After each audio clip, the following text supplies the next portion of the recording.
আসসালামু আলাইকুম গাইস, কেমন আছো তোমরা? তোমাদের দোয়ায় আমিও ভালো আছি আলহামদুলিল্লাহ। আজকে আমি আমার এলাকার নিকটবর্তী একটি মাছের দোকানে এসে পড়েছি। তোমাদের সমস্ত মাছের সাথে ইন্ট্রোডিউস করিয়ে দেবো, তো চলো শুরু করা যাক। এখন যে মাছগুলো দেখতে পাচ্ছ সেটা হচ্ছে জেব্রা। জেব্রা সাধারণত খুবই সুন্দর মাছ, এটি অ্যাকোয়ারিয়ামে রাখলে খুবই সুন্দর লাগে। এখানে রেডিয়াম জেব্রাও আছে। এখন যে মাছগুলো দেখতে পাচ্ছ এগুলো সম্ভবত কমিট। কমিট মাছও কিন্তু খুবই সুন্দর। কমিট মাছের যেমন কালার সুন্দর অ্যাকোয়ারিয়ামও তেমনই খুবই সুন্দর। এখন যে মাছগুলো দেখতে পাচ্ছ এগুলো হলো প্লাটি। প্লাটি আমার খুবই পছন্দের মাছ। প্লাটি বিভিন্ন প্রকারের হয়, এখানে অনেক প্রকারেরই প্লাটি রয়েছে। ব্লু প্লাটি আমার সবচেয়ে পছন্দের মাছ। এখন যে মাছগুলো দেখতে পাচ্ছ এগুলো হলো মলি। মলিও বিভিন্ন বর্ণের এবং বিভিন্ন প্রকার হয়, যেমন কমন মলি, মুনটেল মলি ইত্যাদি। এখন যে মলিগুলো দেখতে পাচ্ছ এগুলো আরেক বর্ণের মলি, এগুলো কমলা এবং লাল।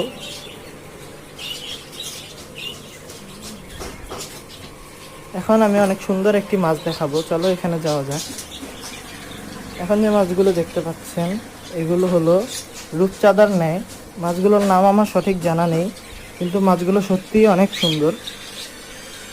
অ্যাকোয়ারিয়ামটিও অনেক সুন্দর, জীবন্ত কচুরিপানার মতো গাছগুলো অ্যাকোয়ারিয়াম এবং মাছ দুটোটি সৌন্দর্যেই বৃদ্ধি করেছে। এখন যে মাছগুলো দেখতে পাচ্ছ এগুলো সম্ভবত গোল্ড ফিশ হতে পারে। গোল্ড ফিশ কিন্তু খুবই সেন্সিটিভ ফিশ। এগুলোর নামও আমার সঠিক জানা নেই, কিন্তু এগুলো বড় অ্যাকোয়ারিয়ামের জন্য পারফেক্ট মাছ, কারণ এগুলোর আকার বেশ খানিক বড় এবং এগুলো বিভিন্ন রঙেরও পাওয়া যায়, যেমন সাদা, কালো, কালার মধ্যে গোল্ডেন কালার প্রভৃতি কালার পাওয়া যেতে পারে। এখন যে মাছগুলো দেখতে পাচ্ছ এগুলো হলো কমিট ফিশ।